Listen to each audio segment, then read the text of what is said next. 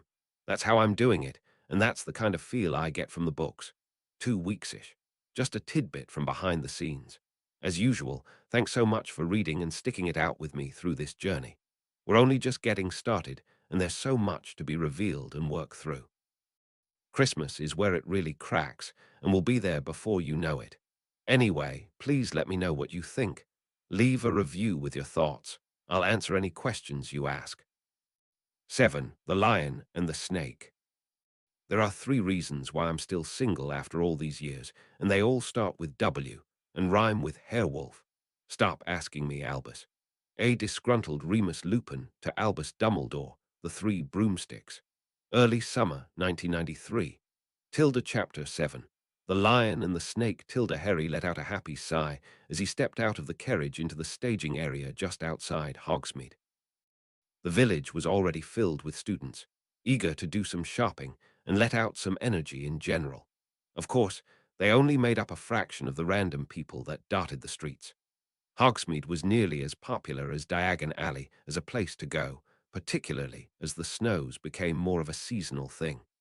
On a separate note, it felt somewhat relieving to be out from under the wards of the castle, not to mention all the other ambient magics that permeated the building. He barely understood what he felt to begin with, but there was no denying the lighter feeling that came with being outside. So, where to first? He asked Ron and Hermione, who were stepping down behind him. Zonko's/bookstore, said Ron and Hermione at the same time. They glared at each other. Typical. What are you, the twins? Said Harry with a smirk. Zonko's is further in, but the bookstore's near the edge, so let's go there first. We'll be stuck there all day if we go there first, said Ron, aghast. I'm not about to spend one of the few days away from school surrounded by anything to do with learning. You make it sound like books will give you a rash or something, said Hermione, crossing her arms across her chest. Honestly, if there's anyone who needs a good book, it's you, Ronald. Besides, I'm not about to make my first stop a place filled with nonsense for people with short attention spans. How about, interjected Harry loudly, not willing to listen to them bicker again, we split up for the first shop. I'll go with Hermione to make sure she doesn't get too entrenched. Sound good? You're picking books over Zonko's? Asked Ron in astonishment. Harry, it's Zonko's. Not about that, mate, said Harry. I go to Fred and George for all my pranking needs. Ron just gave Harry a pitying look. Suit yourself. He headed off down the road, shaking his head. Of course, Harry didn't really do much pranking to begin with, something that Sirius took as almost a personal offense. But after backing the twins in their joke-shop dream, he felt it would be wrong to shop anywhere else. Not that he could exactly explain that to Ron quite yet. He is such a boy, said Hermione, as they walked into Tomes and Scrolls. It was about half the size of Flourish and Blots, but still had an extensive selection. Yeah, I'd hate it if I were one too, Harry said as he rolled his eyes. Hermione didn't answer, which told him she was already lost in her element. Leaving her to her own devices, Harry moved off between the shelves and grabbed a book for himself, taking a seat by the front window and settling down for a short read. It wasn't like Hermione would leave without him. In fact, if she weren't disturbed, she would probably read until she collapsed from exhaustion 2 full days later. About an hour later, Harry put his current book down on the small pile he had created by moving back to the shelves and grabbing something else to look into. He had been making notes on fairly simple spells he could teach in the defense group he and Hermione were starting. Even with just the school materials, he had more than enough to do. But that didn't mean he wasn't interested in pulling from some outside sources in addition to the useful things he'd picked up elsewhere. Now, however, he settled for just watching people out of the window as they walked along the high street. The flow of students was much thinner around here, since the vast majority of them would have passed by earlier, back around when he first arrived. But there were still those who aimed to have a later day in the village. Occasionally, a person made a turn into the bookstore and walked through the door, making the small bell chime. It was actually pretty peaceful where he was. About 15 minutes watching the random people walk through the streets, Harry was suddenly greeted by a curious sight. Draco Malfoy was strutting down the road with Daphne Greengrass walking next to him, her left hand placed lightly on his elbow. Crabbe and Goyle followed shortly after, positioned a little behind the couple like they were bodyguards. Hermione, I'm going to step out for a second.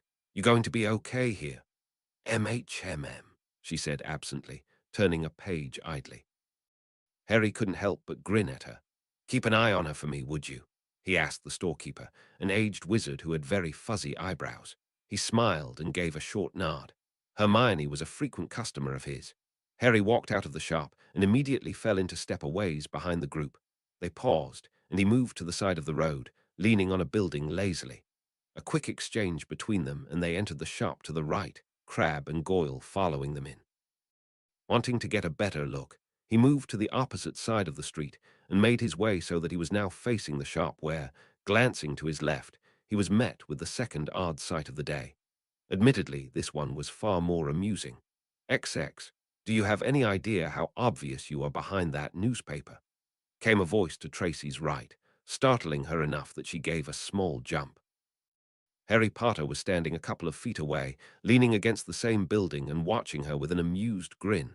What is he doing here? Potter, she said quietly, reflexively pulling the paper up higher to cover her face. I'm busy, go away. I had no idea you were into stalking your best friend, he said, grinning at her annoyed look. This isn't detention, Potter. I don't want to be seen talking to you, she responded, pointedly ignoring his last comment.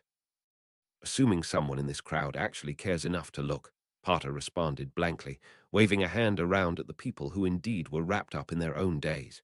The few who'd heard merely paid them a passing regard, turning away a second later. Besides, what does it matter anyway? You can't possibly be that unaware of how things stand at this school, said Tracy in disbelief, her newspaper sagging slightly with her tone. Of course I'm aware. It's about me, isn't it? Still don't see the issue. We practically talk every day. That is a gross misrepresentation of our daily interactions, Potter. You're giving me a headache. Just go somewhere. The Gryffindor just crossed his arms. Why do you have to be so negative around me, even in detention where it's just us? I don't remember doing anything to earn it at any rate, and you're plenty cheerful otherwise. Most of the time you're smiling or outright laughing. It's a nice laugh, he added, almost as an afterthought. When are you watching me laughing? She asked, flushing slightly. How about every day at 8 in the Ancient Runes classroom? He said dryly. And don't look at me like that. I'm not some stalker, unlike a certain blonde with a daily profit. Tracy just held the paper limply in her hand, completely disarmed. So when did that happen? He asked, nodding at the store across the street. That, Tracy repeated, confused. Oh, they're not why, she said quickly, changing direction mid-sentence. Mouth formed a knowing smirk too easily. Jealous? Of the ferret? Not likely, said Potter with a snort of humor. More of a morbid curiosity. Don't be a killjoy, Davis. How'd it happen? Tracy eyed him for a second before finally relenting. Maybe he would go away if she answered. It's simple, Potter. He asked her on a date. How is that simple? She actually said yes, he said, clearly surprised. He didn't blackmail her at all. I figured she of all people had standards. Tracy sighed. This was why she hadn't wanted to say anything. Trying to explain Slytherin house politics to a shoot, first ask questions later Gryffindor was like trying to explain advanced transfiguration theory to a 5-year-old. Of course he blackmailed her, she said, keeping most of the impatience out of her voice. Considering who Draco is, what was she supposed to do about it? Say no, Potter said, as if it were obvious. He's a tow rag, you know. Only you could be so blissfully ignorant of the world you're famous in, Tracy said disparagingly. Privately pleased, she was finally able to throw that insult back in his face. Suddenly, the door of the shop opposite them opened, revealing her friend and date. Sorry, we can't chat more. It's really been fun, she shot off over her shoulder in false cheer, already on the move to follow. The pair didn't go far, maybe 4 or 5 shops before entering another one on the same side of the street. She quickly posted up opposite it, a little to the right, so that it wasn't too obvious what she was there for. She had just settled into a good position when someone cleared their throat right next to her. A glance built her frustration to critical levels once again. Come off it, Potter. I'm busy. I can't help it if I was brought up in a muggle closet for 10 years, he said coolly. Tracy abandoned watching for her friend completely, turning to face the Gryffindor. It was his tone, really, that grabbed her attention. Above all, he sounded resentful, buried deep under his even voice. What do you mean by that? She asked. Exactly what it sounds like, he replied, unable to keep the hint of a scowl off his face. I didn't know that magic existed until the day I turned 11 and read my Hogwarts letter, with someone there to prove it as well. Less than a day later, I was told I was wildly famous for surviving a dark wizard murdering my family. A month after that was Hogwarts, everyone looking at me with these insane expectations. 4 years later, they still do. You still do, every second you look at me. I didn't know anything. He gave her a look that told nothing but frustration. How could I? You really didn't know. Sure, she'd heard that he lived with muggles over the summer, but no one really believed it in the Slytherin house. Even more so that he was raised by them. More than likely, it was a cover to keep him safe from vengeful followers of the Dark Lord that had brought the country to its knees nearly 2 decades ago. And for him to just be thrown into their world, it just didn't make sense for someone like Harry Potter to not know about, well, everything. To not know about magic. No, so excuse me for not really understanding how a house like Slytherin works. It's not like anyone has the decency to explain it. Yeah, sorry. Tracy fidgeted slightly in place, finding it so much harder to outright dislike him on principle. Well, there's a kick in the pants. Hey, they're moving again. Wah! Tracy bit back a curse and looked at the shop. Draco and Daphne were indeed emerging with Crabbe and Goyle on their heels. How did you see them? You've been looking at me the whole time, hissed Tracy at once, again hiding behind her paper. Unlike a little earlier, there were barely any people in between them now, if they saw her. Potter just shook his head and tugged the paper from her, earning himself a panicked glare. Folding it quickly, he tossed it in a nearby bin. Hey, the paper makes you look so obvious. Nobody walks around reading these things like that. It's a stereotype. The first rule of blending in is not actually trying to hide. Perhaps it was the fact that he's just snatched away her daily profit, or maybe the obvious tone he was now taking with her. Either way, her ire at the boy was back on full swing. Also, I can see them easily enough in the reflection, he said smugly, pointing to the window behind her. Apparently his previous mood was a thing of the past. Tracy counted backwards from 5 to keep herself from strangling the boy. Do you have any idea how infuriating you're being right now? She said through clenched teeth. Come on, they're getting away, he said, nodding to the group ahead of them. He took off at an easy pace, forcing Tracy to quickly follow lest she lost them. Occasionally, Potter would glance back over his shoulder with a small grin, as if he were enjoying the aggravation he was evoking from her. Promising herself she would get him back for this, Tracy remained patient, keeping her eyes on her friend's hair. Why are you even here? Asked Tracy quietly, trying to keep up with him, but at the same time doing her best to not look like they were walking together. She knew she must look ridiculous at the moment. To see Malfoy get dumped, there's no way he'll make it through the day without insulting her, he said. It's why I showed up in the first place. Speaking of weird, though, why are the Gorilla Brothers here? I thought you said this was a date. How should I know? They showed up with Draco, she replied, though not without her own bit of annoyance at her friend's date. Daphne was now pointing to another store, slowing the group down. She walked up the porch and through the door after a few seconds, the other 3 right behind her. Their stalkers stopped in front of the window of the shop and peered in stealthily, but ducked quickly as Crabbe and Goyle took positions on each end of the big window, looking out at the street in boredom. Well, now what? Tracy whispered hotly, sitting on her heels and doing her best to keep her skirt from riding up her thighs. Just fabulous. And next to Harry Potter of all people. Well, now people are wondering what the hell we're doing, said Potter with a grin, waving at a group of third-year girls who were passing them and staring. The 2 in front quickened their pace, but the one in the back lagged, waving shyly. Noticing the exchange, her friends just grabbed her and pulled her ahead. He's surprisingly good-natured, Tracy mused, watching the exchange. Meanwhile, seeing that there was no one else in the immediate area, Potter glanced up and saw both Crabbe and Goyle with their hands raised in a half-wave, eyes following the group of third years. Come on, he said softly, grabbing Tracy's arm and dragging her in the opposite direction out from under the window. He pulled her into the space between the shop and the building next to it. Damn it all, Potter. Stop being so reckless. She snapped, snatching her hand back and brushing out her skirt. The 2 oafs in the window thought she was waving to them, he said with a snort of mirth.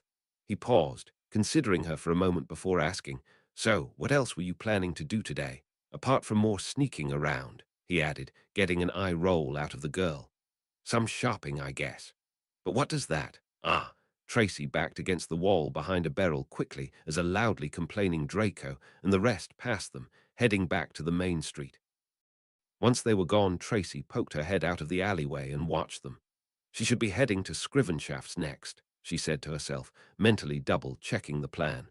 You know where she's going? Potter asked, having followed her out of the alleyway. She's following the regular route we usually take when we're here. What route is that? He asked in curiosity as they walked back to the main road.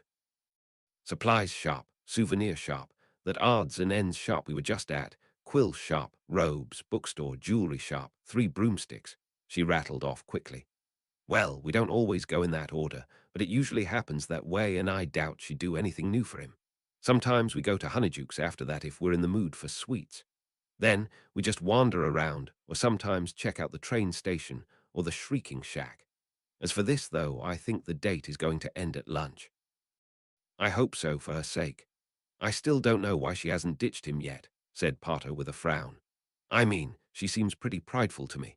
Malfoy's just a bundle of arrogance riding his father's coattails. I'll bet him asking her out was more him telling her that she'd been invited to spend some time with him and should feel honored about it. More or less, muttered Tracy. Daphne was prideful, exceedingly so. It was something that could be a gift and a curse all at the same time. Don't think he's had much experience asking girls out anyway. The way Parkinson's always hung off him, I wouldn't doubt it, said Potter, shaking his head. How's she taking this thing anyway? Malfoy's barely been hanging around her this year. Not well. You know how much she idolizes him, said Tracy with a sigh. There wasn't a soul in the school who wasn't aware of the girl's infatuation. He's been distancing himself from her a lot lately for some reason. I feel a bit bad for her, actually. They had finally arrived at Scrivenshaft, which was one of the larger stores along the main street. Students and other patrons were walking in and out of it regularly. Potter just shrugged, taking a step towards the door. Alarmed, Tracy quickly grabbed his arm, preventing him from going any further. What are you doing? Her voice dropped off harshly into a hiss, suddenly aware she was making a scene. A number of students gave them curious looks as they passed. Going in to look at some quills, obviously. Didn't you want to shop as well? Come on. He pulled out of her grip, which had gone slack, and walked into the shop. That oog, he's going to get me caught. Fuming on the spot for a second, Tracy darted into the shop feeling highly anxious. It was filled with a mix of students, locals, and tourists, though probably on the student-heavy side overall. There were a number of rows of shelves that displayed all sorts of quills and ink bottles with various magical properties. The far wall was covered with great rolls of parchment. She saw Crabbe and Goyle near the front counter, looking at something between them. A hand suddenly pulled her to the side and behind one of the shelves. Don't just stand in the middle of the doorway, said Potter flatly. Malfoy and Greengrass are in the next row over. You're crazy, Tracy whispered fiercely. Potter just smiled in excitement. Maybe, but isn't it fun too? Come on, let's get closer. Knowing they were going to get caught at any moment, Tracy resigned herself to following his lead further down the row. Told father that he shouldn't bother with it. I mean, honestly, the stupid woman had no idea what she was doing to begin with. How interesting, came the bland reply. It didn't take a genius to realize that Daphne was experiencing a mixture of boredom, annoyance, and disgust. Isn't it? What do you think of this quill? It's got golden inlays, pretty intricate. Maybe I'll buy one. No doubt the quill was stupidly expensive, but it's so expensive. Daphne delivered her words perfectly, and Tracy couldn't help but smile broadly at how good her friend was at this kind of stuff. I certainly wouldn't be able to afford such a thing. You think so? Perhaps you're right, said Draco, as though considering what she was saying. Of course, this is nothing to someone of my wealth. You've always struck me as more of a precious stone kind of a person to me anyway, said Daphne. Shall we move on? I have what I wanted, and it's become quite crowded in here. They walked back towards the counter to pay, and Tracy finally let out a snort of mirth. Trust Daphne to still stroke Draco's ego while doing something she doesn't want to, and insulting him on top of it, she said with a small grin. So she's purposely not blowing him off then, mused Harry. Imagine that. It wouldn't do her any good to make Draco an enemy, and embarrassing him publicly would do just that. Her family doesn't have anywhere near the pull his does. Tracy looked sidelong at Harry with a smug expression in her face. This is the difference between a Slytherin and a Gryffindor. Spontaneously following your friend who is on a date just to make sure she is safe is remarkably Gryffindor, he retorted, making her glare at him, though this time she actually had to suppress a grin. It was clearly meant as a compliment. Anyway, if you want some stuff from here, grab it quickly before they get too far. He nudged her a bit, and she made her way around the far side of the shop, grabbing a small notebook off of a shelf and a couple regular quills. She wanted to do a little free writing in her spare time, and there was nothing like a fresh notebook to get you wanting to fill it with words. Potter watched Daphne and crew exit as they joined the small throng at the counter, his own couple of quills clutched in his hand. They passed the shop window, heading in the opposite direction from the bookstore, the next stop on the routine Tracy had detailed a little while ago. "Oi, they're not going to the bookstore," he whispered to her. "Let's go." Paying quickly, the two started heading further into the village, occasionally catching sight of Daphne, Draco, and their bodyguards far ahead, but they kept getting obscured by people who were heading in and out of the three broomsticks. The inn was coming up on their left now and was steadily filling with students and regular daily patrons. It didn't take long for them to lose sight of them completely. "Now, where do you reckon they got off to?" asked Potter, peering down the side streets they passed. "Gladrags is still this way," Tracy suggested. "I was thinking maybe she skipped the bookstore for Crab and Goyle's sakes. I don't think words agree with them much." Potter chuckled. "No, they work better with grunts from my experience with them," he said, causing her to smirk. "That works out anyway. Hermione is probably still in the bookstore since I never pulled her out of there, and Malfoy never passes up a chance to have a go at her if he can." He scowled at the thought. "I'd have to end the date early." "She'd surely despise you for life," said Tracy sarcastically, glancing in another shop as they passed it, though still no sign of them. "Look, if you're going to walk with me, then at least match my speed, would you?" she added impatiently. He was walking slightly faster than her, and she kept having to jog for a step to keep up every once in a while. Potter regarded her in confusion for a second before grinning and slowing down, matching her pace. "So how have your classes been so far? What electives are you taking other than runes?" he asked. "Arithmancy," said Tracy automatically. "It's been getting so complicated lately. I'm just glad Daphne is good at it. She has the same ones I do." "I know the feeling," he said. "I've seen Hermione's homework, and even the stuff from 2 years ago looked confusing. Ancient runes seems really neat, though, from what I've seen in detention." Tracy just smiled fondly. "I love runes. It's just so interesting. You get used to the memorizing after a while," she added with a shrug. "But it's a completely different way of looking at how magic can interact with the world around us. I wish I could do it all the time. What about you? Care of magical creatures and divination," he said with a grimace.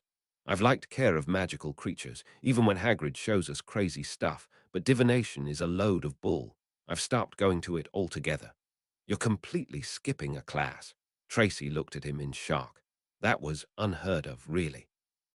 "Yeah, there they are," he said suddenly, pointing to a large window they had come in front of. As she had guessed, Daphne was in Gladrags, flitting in and out of sight between the many stands that displayed flashy dresses, robes, and crosses between the two. There was nothing really to the level that Madame Malkin sold, but Gladrags was still a nice shop, filled with a great variety of things. It was also incredibly popular for its bargains on current trends. "Let's go in here too." "It's not going to be like in the last place. Gladrags looks pretty empty. We'll definitely get caught," said Tracy at once. Potter just shrugged. "It's not like they've seen us yet. Considering that we're just keeping an eye on them, I think we can be allowed one coincidental encounter. Plus, I haven't had a good go at Malfoy for ages. I'll head in first." He left her there and walked into the shop with a jingle of the door. XX, Daphne suppressed a sigh as she perused the dress robes. Merlin, this was one of the most awful days she'd ever had in her life. Malfoy was an absolutely horrid excuse for a male and treated females very poorly. He even had no respect for his own mother, from what he had been saying in Scrivenshafts. Daphne had only met her a handful of times at events her parents went to, but she didn't remember the woman seeming like such an awful person. Surely not someone who deserved that kind of talk from her own son. There was a jingle from the front door as none other than Harry Potter walked in, looking around in mild interest. He met Daphne's eyes for a second, but instead of approaching her like she almost expected him to, he just gave her a small smile and continued looking around in the shop. She watched him out of the corner of her eye as he walked further into the shop when the doorbell rang softly again. though when she looked over there was no one there. Her eyes moved back to watching Potter walk off when she was suddenly poked lightly in the side. Turning quickly, she found herself facing her best friend with her finger to her lips. She looked around and whispered, "I finally found you." "Tracy," she said in relief. "Thank Merlin. Where did you come from?" "I saw you go into this shop and followed," she explained. "Where have you been so far?" "All the usual places, minus the bookstore, those two and books." "Never mind, I'll tell you later," she added, rubbing her temples. "What have you been up to? Do anything interesting?" "Ah, you know," she said, avoiding her friend's eyes. "A little of this and that. It's not as fun without you." Daphne could tell Tracy was being a bit suspicious, but pushed it off in favor of a bit of normalcy in her rather disturbing day. "Trust me, I'd rather we were hanging out like normal than the ridiculousness I've been involved with." Tracy nodded enthusiastically, clearly in agreement. I wanted to see if everything was going all right, so Daphne winced slightly at the impending follow-up. "Is everything going okay?" Daphne put a hand on her friend's shoulder and squeezed it hard. "Kill me." She could tell that Tracy was doing everything she could to suppress a smile. Like a true friend, there was no way she wasn't amused by her predicament. "Come off it, Daph. It can't be that bad." "Daphne," Draco's commanding voice filled the shop. "Come over here now." She scowled heavily at Tracy before remastering herself and heading over to see what it was this time. XX, say that again, Potter." "I don't believe you," said Harry, crossing his arms. Crabbe and Goyle looked at him menacingly, but in a shop that was really all they could do. Harry had been riling them up as best he could for the past couple minutes. So satisfying, especially Crabbe and Goyle. "I don't know what you slipped Parkinson years ago to make her your ever-faithful follower, but Greengrass actually uses her brain. It just doesn't make any sense." "Daphne," said Malfoy loudly, still giving Harry a confident look. "Come over here now." A few seconds later, Daphne emerged from the rows of clothing racks. "Yes, Draco. Potter doesn't believe we're going on a date. I'm just showing him how misinformed he is," he said with a smirk at the Gryffindor. "Calling her over doesn't really prove anything, Malfoy. Besides, you realize dates are supposed to be for two, right? Unless," he paused with a gasp, looking over at the large Slytherins with a grin, "it's a double date." "Oh, that's just lovely. I'm so happy for you two." Instantly, Crabbe and Goyle had their hackles up, but they held themselves back, glares promising pain later. Instead, he looked over at Daphne. He didn't exactly mean to put her on the spot like he just had, but it would be out of character for him not to question anything Malfoy did. Mal, meanwhile, looked at Daphne expectantly. "Aye." Her eyes moved between Harry and Malfoy quickly. "What do you care what Potter says, Draco? He's just a Gryffindor." "Just putting him in his place," said Malfoy easily, looking back at Harry. He moved closer and spoke low in a voice obviously only meant for him. "Poor Potter can't even get himself an ugly girl when I can get whoever I want. So much for being famous." Daphne frowned at Malfoy, but Harry was boiling. "Of course," Malfoy continued on loudly. "I'm sure the Mudblood Granger would have you, though. Dirt for dirt, you know. Why don't you run off and find her?" "Oi, Potter," said Tracy loudly, emerging from seemingly nowhere and barging into the middle of it all. She poked him hard in the chest. "Stop interrupting my friend's day. Daph, why don't you go get lunch or something?" "Sounds fine," said Daphne evenly. "Draco, let's go." "Come here, Potter, I've got a bone to pick with you," continued Tracy as the others moved off. She dragged him to the back of the shop near where the changing rooms were, Malfoy's call of "see you later, Scarhead," still loud enough to hear. The shop was now empty but for them. Tracy watched Harry carefully, though she said nothing. It took him a second to formulate words. "I swear I'm going to break his arm," Harry said slowly, taking a couple deep breaths to calm himself. "Called Hermione a mudblood again. He's treating Greengrass like crap too, no surprise there." Tracy grimaced. "Yeah, I wasn't too thrilled about that either, but it's pretty typical of him. Why do you think we dislike him? Anyway," she added, "there's no need to be so angry about it. Treating people like they're objects is the lowest of the low," he spat, such venom in his voice that Tracy actually took a step back. "Doesn't matter if it's to show them off or hide them away." Harry took a long, steadying breath, meeting the girl's eyes. "I'm sorry, I didn't mean to snap at you like that. It's just something that bothers me more than everything else. Thanks for getting me out of there, too. I was really about to blast him after he called Hermione a mudblood again. I really should have at least broken something." According to rumors, things around you get destroyed when you get mad, and from where I was hiding it looked like you were pretty pissed, said Tracy, crossing her arms. I doubt they would have liked it if you blew up the shop. Well, I'm glad the shop wasn't destroyed, but that isn't just a rumor, he said with a sigh, pulling out his wand and beginning to repair 3 nearby wall-mounted mirrors. They were all laced with cracks. Still don't get why it's always glass that breaks first. Have to ask McGonagall. Anyway, should we browse a bit?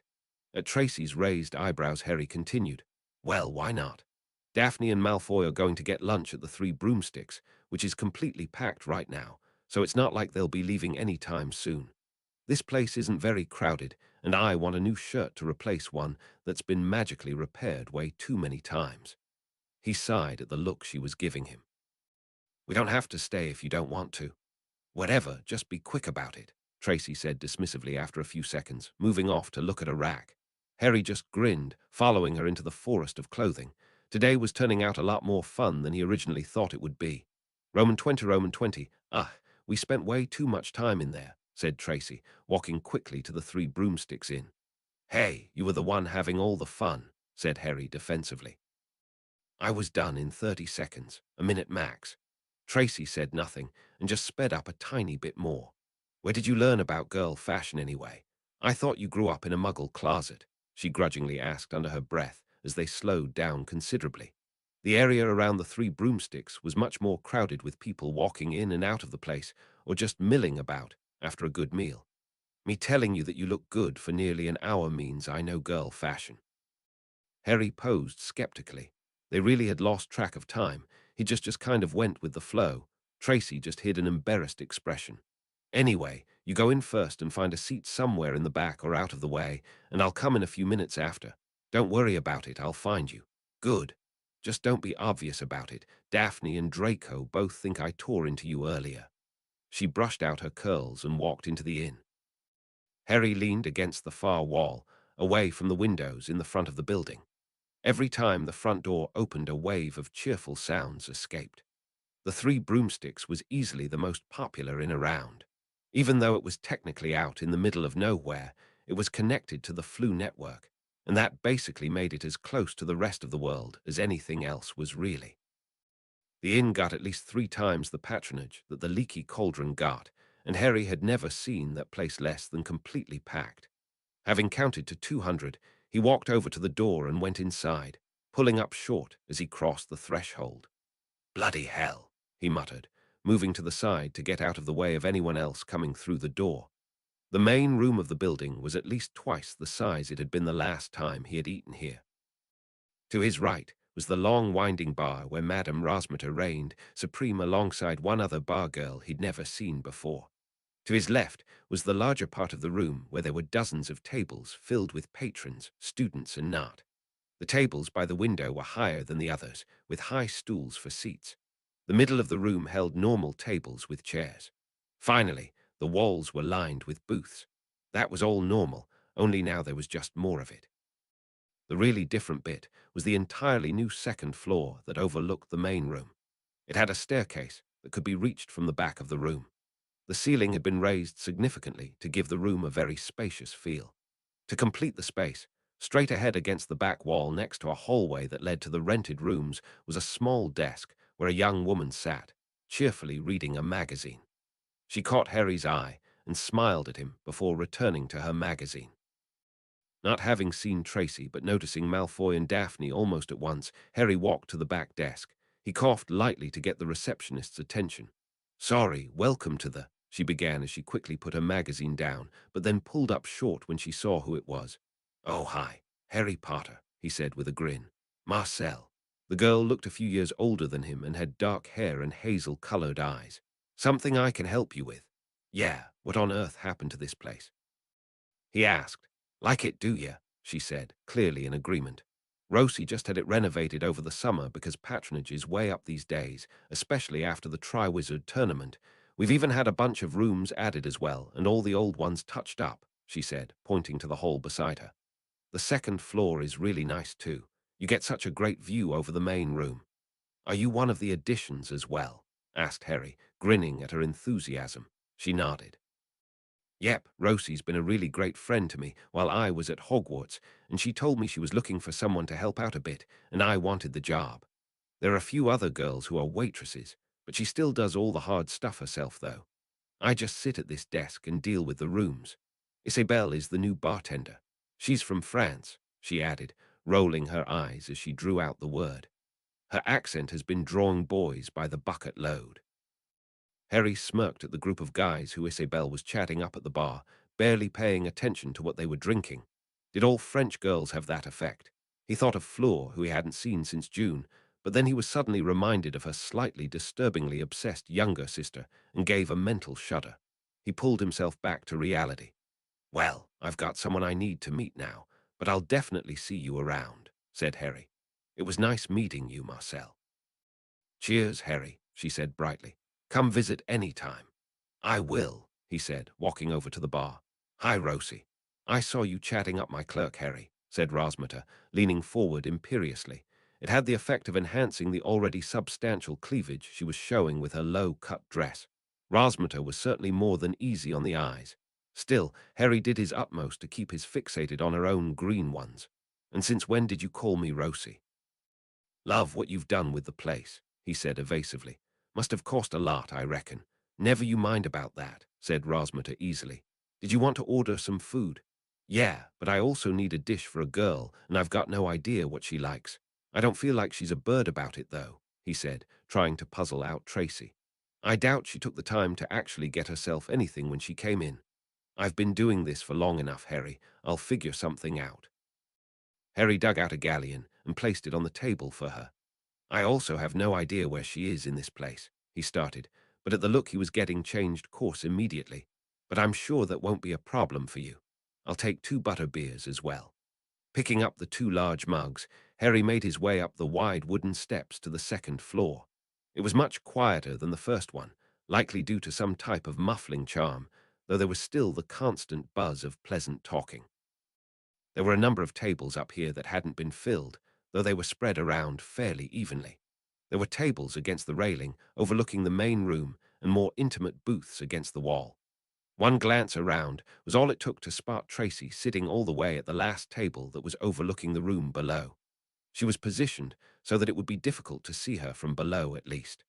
About time, Potter, said Tracy, taking the mug he handed her and draining a third of it in one go. She sighed happily, a tiny bit of foam clinging to her upper lip. Harry couldn't help but chuckle at the image. Something about the butter beer from this place in particular had that effect on people. Try not to kill it too quickly. Who knows how long we'll be here, he pointed out, taking a drag on his own. Spread through his body to his fingertips and toes. Thanks, I forgot to get a drink before I got my seat, and I didn't want to lose it. The view from up here is great. Yeah, the additions are fantastic. I love this place, he said, feeling very relaxed. It's nice, you know. Tracy nodded her agreement while she took another long draught. She'd certainly be needing another one soon at this rate.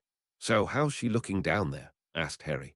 Well, at least Draco didn't make her sit with Crabbe and Goyle, though I half expected it, she said, shaking her head.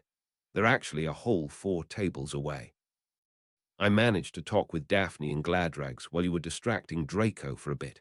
Oh, said Harry, interested. What did she say? Ask me to kill her. Harry burst out laughing. It's a little sad that he's like that, said Tracy with a frown. I've met his mother once, and she didn't seem like the kind of person to raise him that way. Makes sense. Malfoy is 100% his father to begin with, and there's a snake if I ever saw one. No offense meant, he added quickly as Tracy frowned. Here you are, dears, came a voice from a little ways off. Rosmeter was approaching them with a large tray balanced expertly on one arm. She set down a plate in front of Harry, followed by one for Tracy. Thanks, Rosie, said Harry, grateful for the distraction. Do you think we could get another round of butter beers, too? She'll be after mine in less than a minute at this rate. If you told me who you were eating with, I'd have brought one over as a matter of course, she said teasingly at Tracy, who was now blushing faintly. She does like her butter beer, doesn't she, Miss Tracy Davis? Tracy cleared her throat. I'll thank you for not embarrassing me in front of the Gryffindor, she said thinly. But Rosmeter, I didn't order this. I didn't order anything. Well, of course you didn't, she said with a chuckle. Be a poor date if he wasn't treating you now, would it? Harry choked on his drink, nearly spilling it. Tracy was glaring at him murderously. "What have you been telling her?" she said dangerously. "Absolutely nothing of the sort," he said quickly, wiping his mouth. "Rasmutter, tell her." But the barmaid was already long gone, hips shaking mockingly with each step. He just sat back in his seat. "Honestly, having a go at me just because I called her Rosie. Other people do it all the time." "I'm telling you, Potter, don't get any ideas about today," Tracy warned him. She looked down at her food and refilled mug, and her expression softened. "Thanks for the food, though. This looks great." Harry let out a small breath as if he had dodged a killing curse. He'd have to get Rasmutter back a little later. They ate in silence as they continued to watch Daphne and Malfoy below. It didn't seem like much was happening. Malfoy was being a chatterbox about things likely relating to or directly concerning himself, and Daphne was just listening, or possibly pretending to, occasionally nodding her head here and there. Harry, on the other hand, found his attention split between the group below and the girl across from him. A small battle was waged in his mind. Tracy's annoyed face and waspish attitude from the couple weeks of his detentions fought against what he'd experienced today and was crushed ruthlessly. Who would have thought this is what was actually behind the Slytherin's quick-to-attack demeanor? Tracy was actually all right, and understanding that was eye-opening in a number of ways. "I should apologize." Tracy quickly looked over at his words.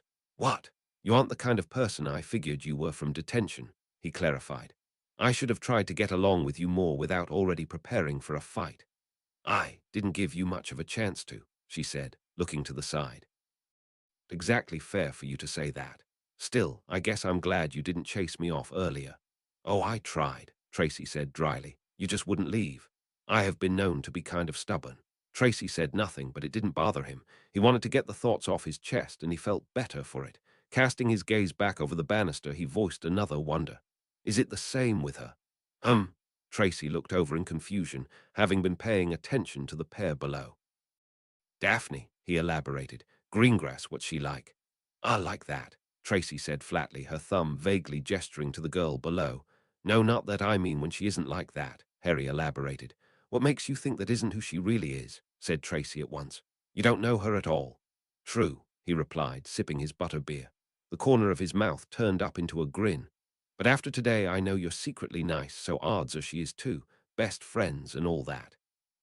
Tracy cleared her throat slightly, looking back over the banister at the people below. "She's different, I guess. If you want to know, then you should ask her yourself. Can't promise what'll happen to you when you do, though." Harry returned his gaze to the Slytherin below, chuckling at the thought. "I'll keep that in mind." Tracy eyed him carefully before voicing her next thought. "Why are you asking about Daphne? I thought you liked Cho." "I do," said Harry absently. "Daphne's." He paused for a second before turning to Tracy, blank expression on his face. "You heard nothing?" "I said nothing." "Oh no, I definitely heard something," she said with a Cheshire grin stretched across her face. "It's actually not that big of a rumor, even after that fiasco last year, but I still suspected as much. You should see yourself when the two of you are talking to each other. Still rather tame, though. Don't you think you should step it up a bit?" Harry just glared at her, blushing slightly. "It's bad enough I've got Hermione teasing me about girls. Must you as well? And why are you watching so much?" "Kinda hard not to," she said with a shrug. "It isn't like you hide it very well."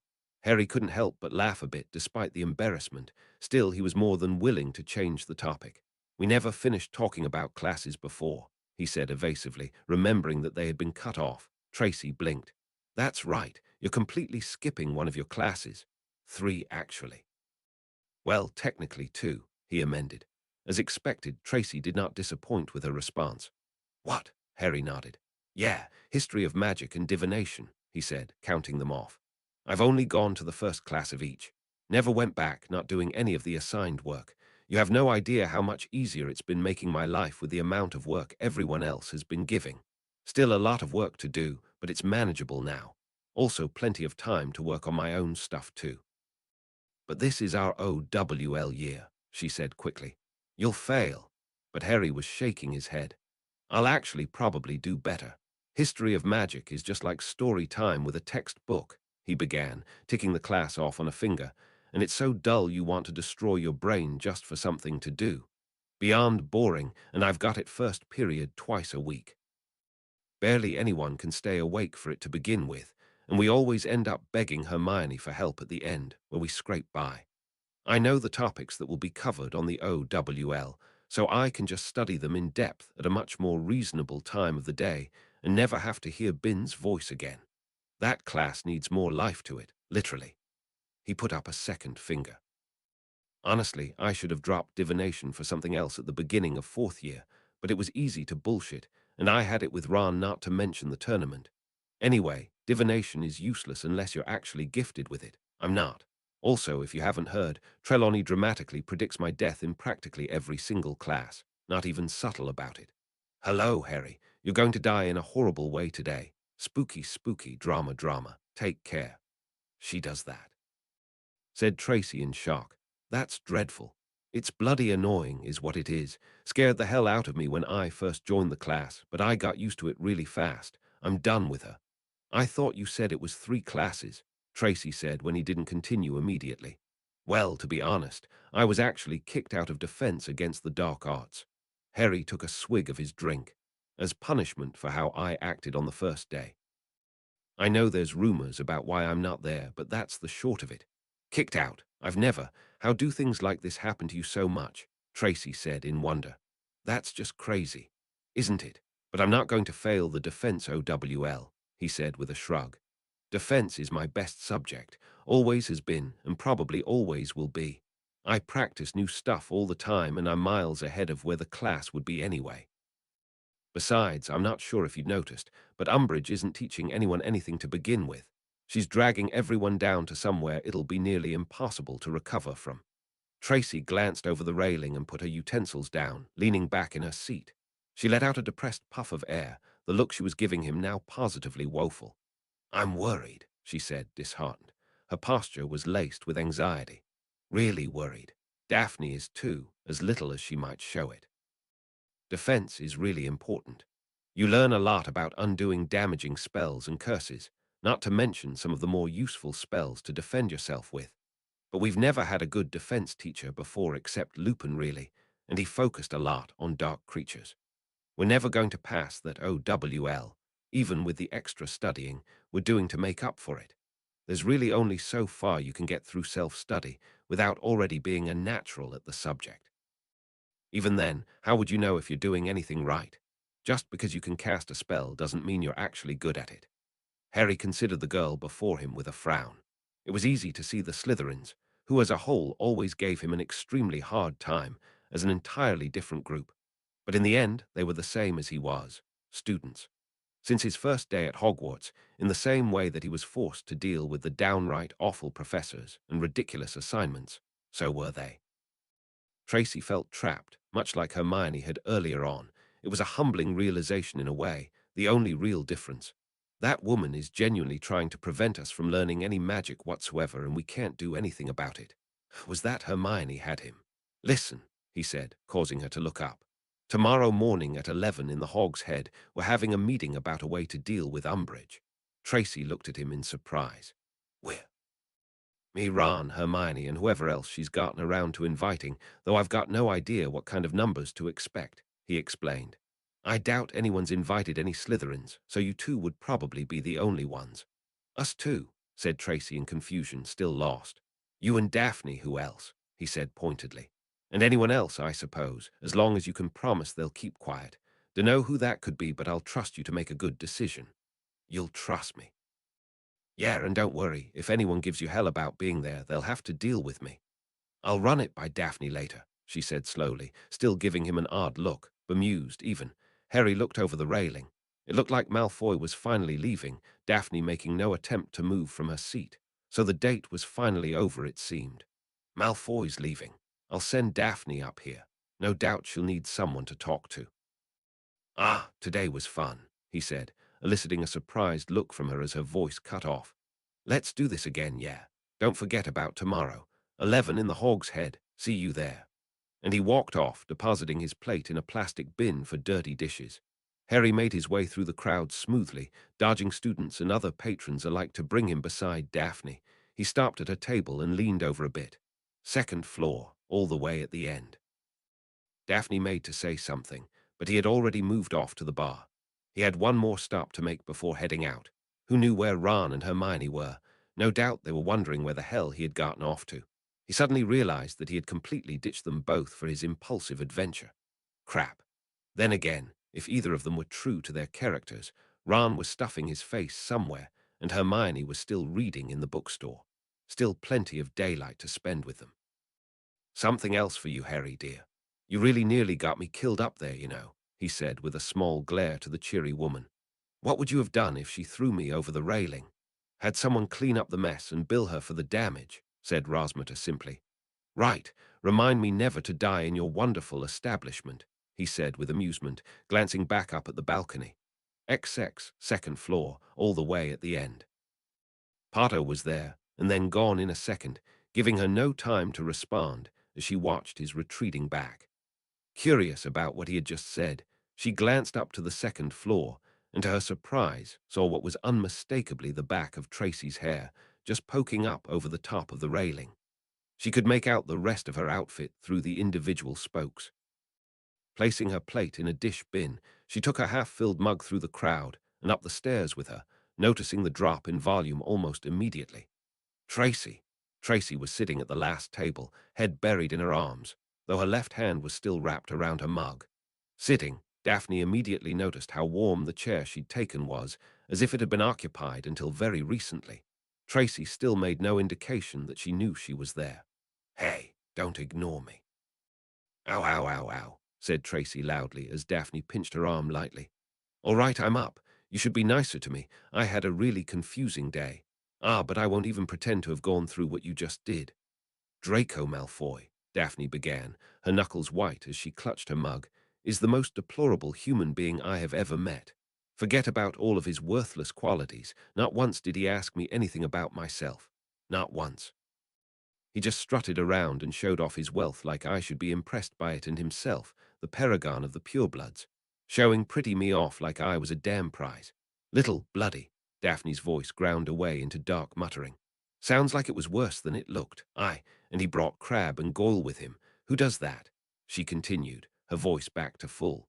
I should thank Potter for saying what he did in Gladrags, else they probably would have eaten with us as well. Tracy, if I ever agree to go on a date again, please stop me. Who knows, you actually might like the next one, said Tracy with a chuckle and getting an eye roll in response. Anyway, how was your day? Asked Daphne.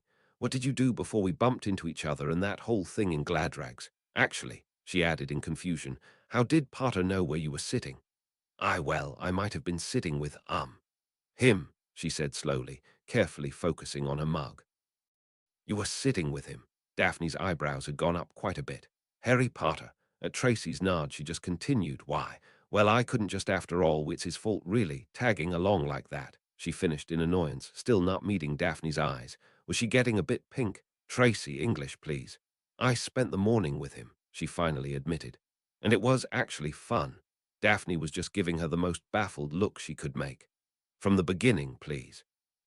Well, I should start by admitting that I followed you all day, Tracy said sheepishly, now propping her chin on her arms.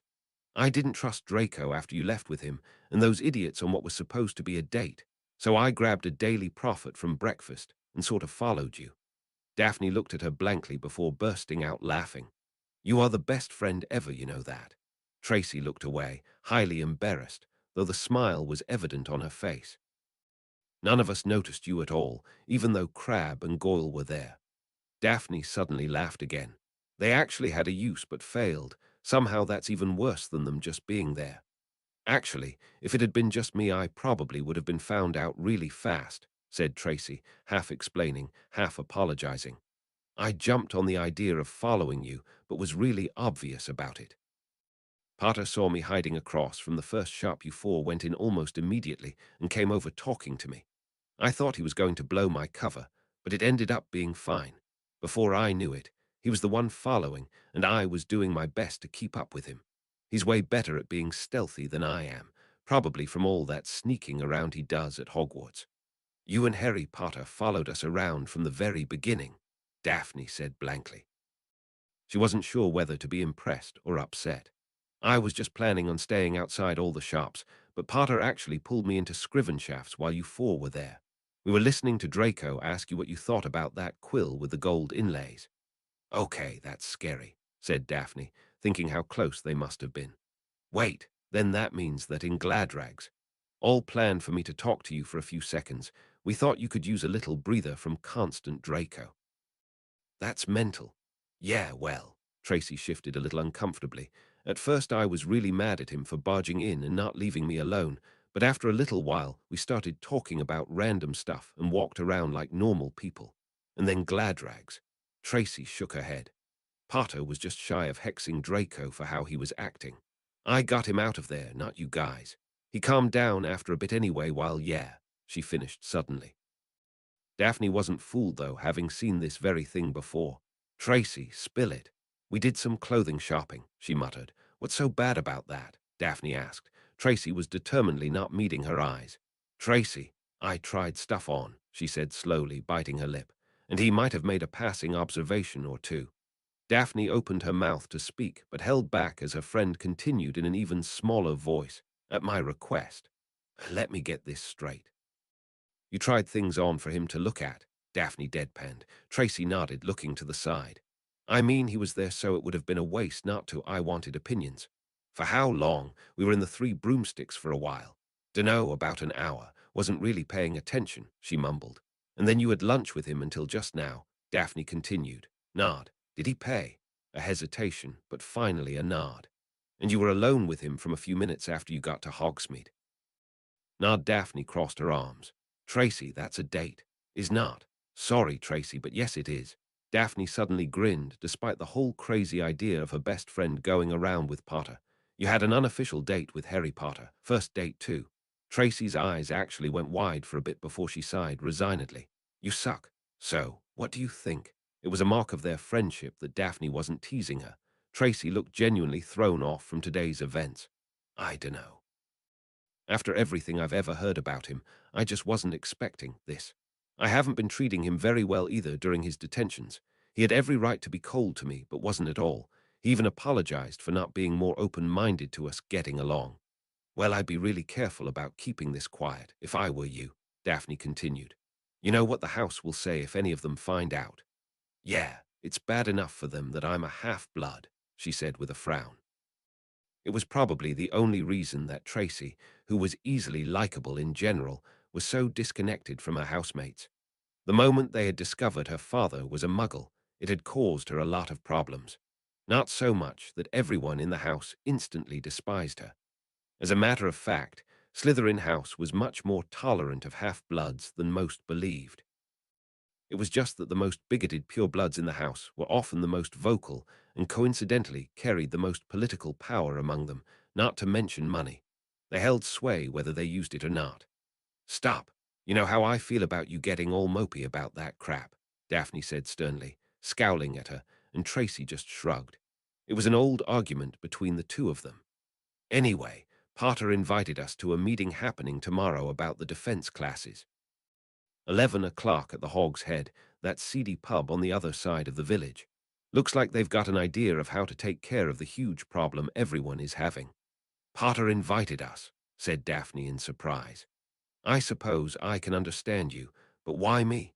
She was interested. So much so that she was actually considering it, despite the fact that the Gryffindor poster boy had invited them. Word about him had been circulating the Slytherin common room since her first day, and none of it was any good. Even the rest of the school these days seemed to agree with most of it. Still, she wasn't foolish enough to have her priorities so skewed. Umbridge's classes were honestly making her terrified of the defense, OWL, while the most common NEWT requirement for all spell-related jobs was charms, directly following that were both defense and transfiguration. Most, however, required all three. Failing her defense, OWL effectively destroyed her chances at any type of decent future that she was remotely interested in. Sure, she could take it again at a later date, but that wouldn't make up for the fact that it would be on her record that she failed it the first time, and there was never a good Dada professor at school. She would end up being even further behind than she was now. Everyone in the school, save probably a few gifted seventh years, was behind in defense. And yet, despite all that, she was wary of being invited to something by someone she barely knew,